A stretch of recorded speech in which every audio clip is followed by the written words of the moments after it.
Good morning students. BA part द्वितीय के प्रथम प्रश्न पत्र मध्यकालीन भारत का इतिहास के अंतर्गत हम पिछले 2 लेक्चर में कुतुबुद्दीन ऐबक और इल्तुतमिश के बारे में बात कर चुके हैं। कुतुबुद्दीन ऐबक ने 1206 में दिल्ली सल्तनत की स्थापना की थी और बाद में इल्तुतमिश ने इस सल्तनत को मजबूत बनाने का कार्य किया था। अपने पिछले लेक्चर में मैंने आपको इल्तुतमिश की सैनिक उपलब्धियों के बारे में बताया था। आज हम इल्तुतमिश की प्रशासकीय उपलब्धियों की चर्चा करेंगे। इल्तुतमिश ने न केवल सैनिक दृष्टि से दिल्ली सल्तनत की स्थिति को मजबूत किया था, बल्कि उसने इसके लिए एक आवश्यक शासन प्रणाली का भी गठन किया था। सबसे पहले हम बात करेंगे 40 गुलामों के दल की। प्रशासन के क्षेत्र में इल्तुतमिश का सबसे पहला कार्य था अपने विश्वासपात्र और स्वामी भक्त अमीरों के गुट का निर्माण करना।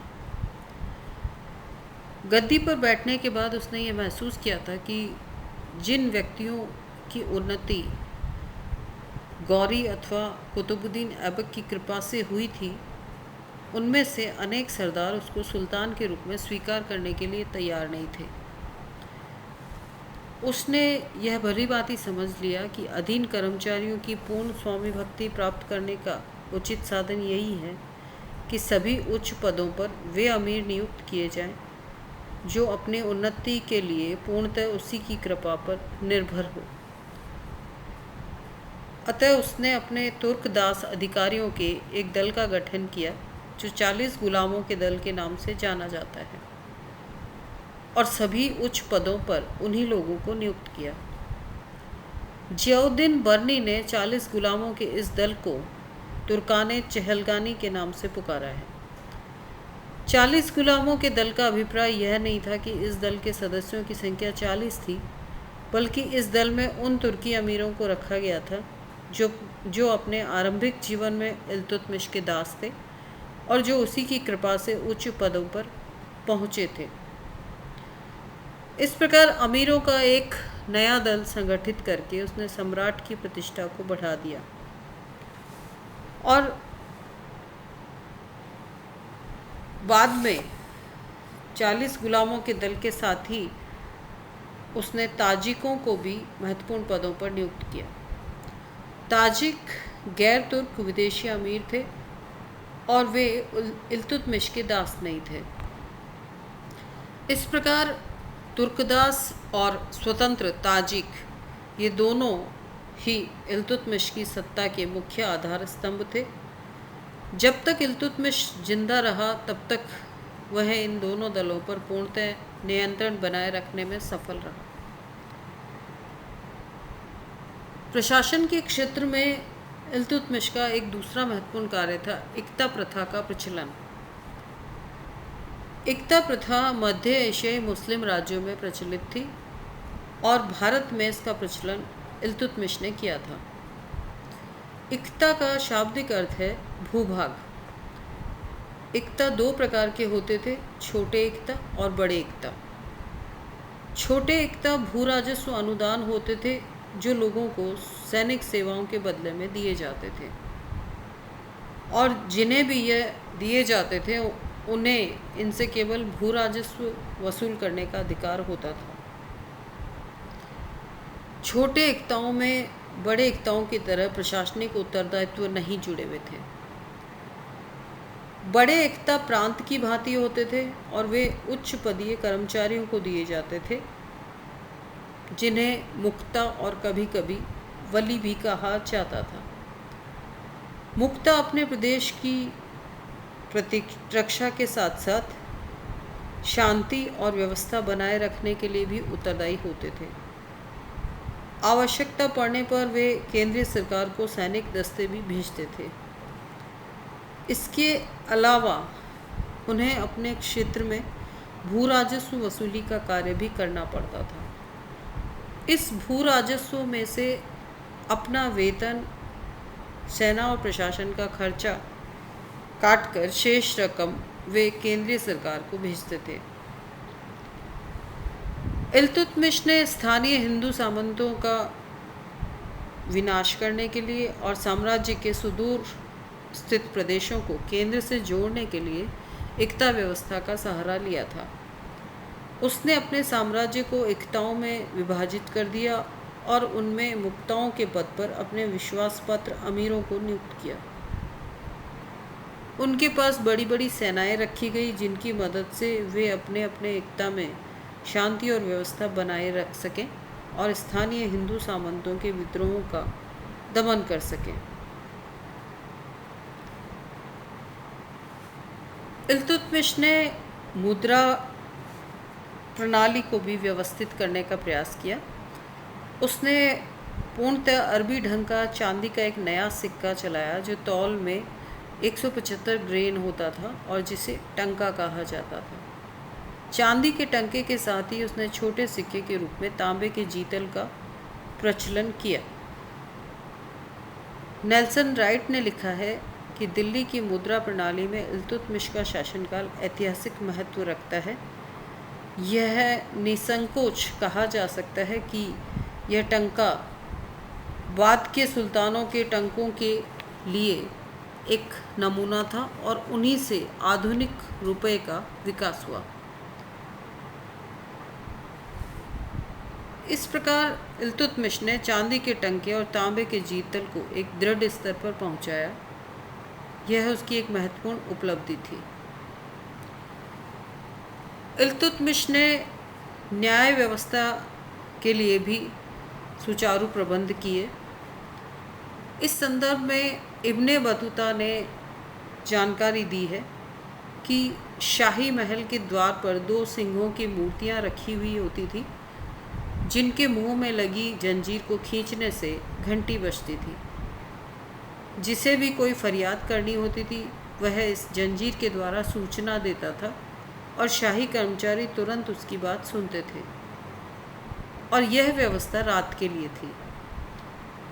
दिन में यदि किसी व्यक्ति को कोई कष्ट होता था तो वह केवल लाल वस्त्र पहनकर ही पहुंच सकता था।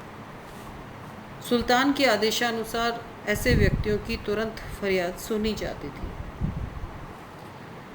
न्याय विभाग के संगठन हेतु दिल्ली में अनेक काजी नियुक्त किए गए थे जो कि इस प्रकार से जो भी मामले होते थे उनकी सुनवाई करते थे। प्रधान नगरों में अमीर दाद नियुक्त किए गए थे और उनके कार्यों का निरीक्षण करने और उनके निर्णयों के विरुद्ध अपील सुनने का भार प्रधान काजी और सुल्तान पर रहता था और इल्तुतमिश ने इस कार्य को अत्यंत योग्यता से और मुस्तैदी के साथ संपन्न किया था। एक और महत्वपूर्ण कार्य जो इल्तुतमिश ने किया था वह था अपने राज्याधिकार के लिए खलीफा से मान्यता पत्र प्राप्त करना। खलीफा ईसाइयों के पोप की भांति मुस्लिम जगत का सर्वोच्च अधिकारी होता था। 1229 ईस्वी में बगदाद के खलीफा अल मुस्तसिर बिल्लाह ने इल्तुतमिश को खिलत भेजकर दिल्ली सल्तनत को एक स्वतंत्र इस्लामी राज्य और इल्तुतमिश को उसका शासक स्वीकार किया था। यद्यपि यह एक औपचारिकता ही थी परंतु इससे उसकी व्यक्तिगत प्रतिष्ठा में काफ़ी वृद्धि हुई और उसकी सत्ता को धार्मिक और राजनीतिक मान्यता प्राप्त हो गई थी। इल्तुतमिश ने अपने जीवन काल में ही अपना उत्तराधिकारी नियुक्त किया और अपनी पुत्री रजिया को, जो कि उसके अनुसार उसकी जीवित संतानों में सबसे योग्य थी, अपना उत्तराधिकारी नियुक्त करके इस क्षेत्र में एक स्वस्थ परंपरा डालने की कोशिश की। परंतु उसकी मृत्यु के पश्चात उसके निर्णय की अवहेलना की गई और रजिया के स्थान पर इल्तुतमिश के ज्येष्ठ पुत्र रुकनुद्दीन को सुल्तान बनाया गया। यदि उसके निर्णय को क्रियान्वित किया जाता और इस परंपरा का आगे भी मुस्लिम शासकों द्वारा पालन किया जाता तो संभवतः उत्तराधिकार को लेकर मुस्लिम काल में जो खून खराबा हुआ था वो बिल्कुल नहीं होता। स्थापत्य कला के क्षेत्र में इल्तुतमिश का एक बड़ा महत्वपूर्ण योगदान है कुतुब मीनार के निर्माण कार्य को पूरा कराना। कुतुब मीनार का निर्माण कार्य कुतुबुद्दीन ऐबक के समय में आरंभ हुआ था और वह केवल इसकी एक पहली मंजिल ही बनवा सका था। इल्तुतमिश ने इसे पूरा बनवाया था और ऐसा माना जाता है कि इल्तुतमिश ने अपने गुरु दिल्ली के प्रसिद्ध चिश्ती सूफी संत कुतुबुद्दीन बख्तियार काकी के नाम पर इस इमारत का नाम कुतुब मीनार रखा था और इस कुतुब मीनार की कुल ऊंचाई 240 फीट है और इसमें 5 मंजिलें हैं। कुतुब मीनार को पूरा कराने के अतिरिक्त इल्तुतमिश ने कुछ और इमारतों का भी निर्माण करवाया था, जिनमें सबसे अधिक महत्वपूर्ण इमारत उसके ज्येष्ठ पुत्र नासिरुद्दीन महमूद का मकबरा है, जो सुल्तान गढ़ी के नाम से प्रसिद्ध है। यह मकबरा कुतुब मीनार से लगभग 3 मील दूर मलकापुर में स्थित है।